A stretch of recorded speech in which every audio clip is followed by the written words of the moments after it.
Baik, pada video kali ini kami akan memberikan bagaimana tata cara untuk mengoperasikan set alat friksi fluida kali ini. Nah, jadi untuk yang akan kami beritahu caranya pada kali ini, bagaimana mengisi bak dari set alat, menyalakan pompa, mengatur flow rate, dan bagaimana menggunakan pipa yang ingin kita amati. Jadi untuk pengisian bak dari set alat friksi fluida kali ini, baknya akan diisi hingga setengah penuh. Setelah bak sudah terisi oleh air hingga setengah penuh, selanjutnya kita menyalakan pompa. Pompa ditekan pada tombol on.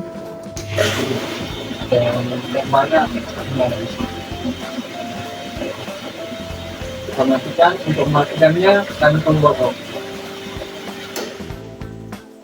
Dan selanjutnya kita akan mengatur pipa yang akan kita amati sebagai variabel yang diberikan oleh ASLED. Untuk pipanya kita nyalakan seperti ini. Ini merupakan kondisi tertutup. Nanti akan kita buka seperti ini. Nah, setelah kita buka seperti ini, lalu kita atur keran flow meter di sini sesuai dengan variabel yang diberikan oleh ASLED. Nanti setelah selesai pengamatan, kerannya ditutup kembali lagi seperti ini. Oke guys, jadi untuk pasang selang ini ke keran, kalian isi dulu dengan air. Kenapa? Karena untuk mengantisipasi merkuri ini tidak keluar dari manometer dan juga untuk menyesuaikan perbedaan tekanan. Ini kita isi dulu ya dengan air. Baik, setelah selang penghubung sudah terisi penuh, kita hubungkan untuk variabel pertama, yaitu variabel straight pipe, yaitu pada bagian, untuk sebagai contoh kita akan menggunakan variabel pipa 1/4. Untuk variabel straight kita menghubungkan pada bagian selang ini ke manometer yang bagian kiri, dan yang ini pada bagian manometer yang ini.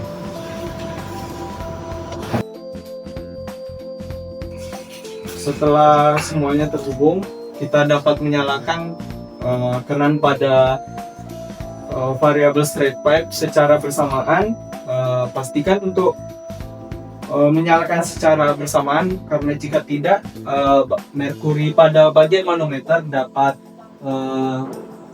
naik dan masuk ke selang penghubung dan dapat masuk hingga ke set alat friksi fluida. Baik, akan kita nyalakan secara bersama-sama. 1, 2, 3. Dapat dilihat pada bagian manometer terdapat perbedaan tekanan dilihat dari tinggi merkuri yang ada pada manometer. Dari perbedaan tinggi ini kita dapat menghitung perbedaan tekanan antara bagian dari pipa. Dan karena dinyalakannya secara bersamaan pada bagian keran pipa, maka akan dimatikan secara bersama juga. Kita matikan 1, 2, 3. Oke, dilepas. Untuk pelepasan pada bagian keran pada straight pipe dan bagian keseluruhan pada set alat friksi fluida, pada bagian selang terdapat bagian warna biru. Bagian ini dapat kita tekan, lalu kita tarik selangnya. Dan pastikan untuk menggunakan dua tangan dalam melepasnya. Jika ingin membinakan variabel, harap untuk mengisi ulang pada bagian selang penghubung hingga terisi penuh dengan air.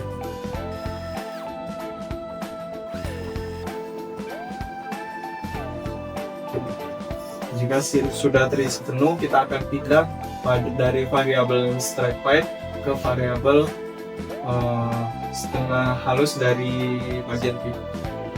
Baik, untuk variabel ini kita dapat menaruh salah satu selang penghubung pada bagian ini dan satunya di bagian sini. Untuk pengukuran perbedaan tekanan sama seperti sebelumnya, dapat kita nyalakan dan matikan secara bersama. 1, 2, 3. pastikan agar dalam pengukuran tekanan pastikan agar merkuri pada bagian manometer stabil atau bagian merkurinya sudah diam hingga kita mendapatkan ukuran pasti dari perbedaan tekanan antara bagian pipa. Baik, setelah pengukuran perbedaan tekanan sudah ditemukan, kita dapat mematikan keran pada bagian alat friksi boiler. 1, 2, kita lepaskan dan kita lanjutkan ke variabel selanjutnya, yaitu variabel overall dari keseluruhan pipa friksi fluida untuk ukuran pipa 1/4. Untuk variabel overall isi terlebih dahulu, lalu kita masukkan ke keran dari set alat friksi fluida yang ingin kita tentukan.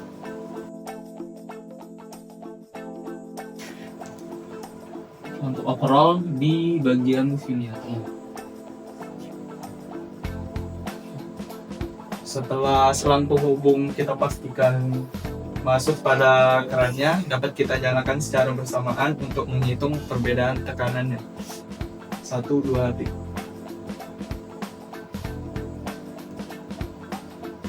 Baik, dapat dilihat pada bagian manometer merkuri dari bagian manometer bergerak dan dapat ditunggu hingga stabil untuk melihat perbedaan tekanan pada bagian-bagian pipa yang pada kali ini kita menghitung bagian overall. Setelah pergerakan dari merkuri sudah stabil dan tekanan perbedaan tinggi merkuri sudah kita ukur, dapat kita matikan secara bersamaan. 1, 2, 3. Baik, untuk pengukuran salah satu variabel pipa secara keseluruhan sudah, dapat kita lanjut untuk variabel lainnya dari pesanan pipa yang ingin kita hitung. Oke guys, jadi untuk di video ini kalian bakal menghitung densitas, viskositas. Nah, jadi langkah pertama yang kalian lakukan itu menimbang dulu piknometer kosongnya. Setelah ditimbang, jangan lupa kalian catat. Kemudian air yang tadi yang kalian ambil itu masukkan ke piknometer, lalu ditimbang lagi masanya berapa, lalu kalian catat juga. Lalu setelah ditimbang, kalian lanjut ke langkah menghitung viskositas menggunakan viskometer Oswald, yang dimana kalian masukkan air ke dalam viskometer Oswald menggunakan pipet ukur gitu ya, dimasukkan ke salah satu lubang yang besar, lalu kalian masukin. Nah, batasnya tuh sampai yang bulatan itu, di atas bulatan. Nah, setelah itu kalau sudah kalian masukkan, ambil karet penghisap yang dari pipet ukur, kalian taruh di sisi yang lubang yang kecil yang di viskometer Oswald, masukkan. Nah, lalu kalian sedot sampai batas atas di bulatan yang kecil ini, sampai garis atasnya. Nah, kalau sudah disedot sampai atas, kalian sediakan stopwatch untuk mengukur berapa lama air itu turun sampai batas garis bawahnya, dengan cara kalian melepas karet penghisap secara bersamaan juga dengan stopwatch kalian ukur. Lalu sudah dihitung nilai viskosnya, nilai yang kalian dapatkan, lalu kalian catat di LKM, lalu melakukan perhitungan gitu.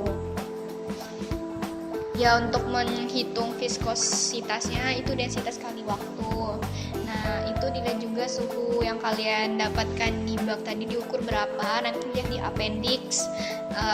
Semisalkan nggak ada, ya kalian melakukan interpolasi. Jadi setelah kita menentukan nilai tekanan, kita juga bisa menyambi dengan menentukan nilai debit keluaran dari pipa. Jadi setelah kalian menentukan pipa mana yang digunakan dan mengukur air yang keluar, kita dapat menghitung debit dengan cara membagi nilai volume yang ada di gelas ukur dibagi waktu yang kita gunakan selama 3 kali. Oh ya teman-teman, nanti jika praktikumnya sudah selesai, untuk lantainya jangan lupa dipel ya, untuk mengurangi kecelakaan kerja kalian.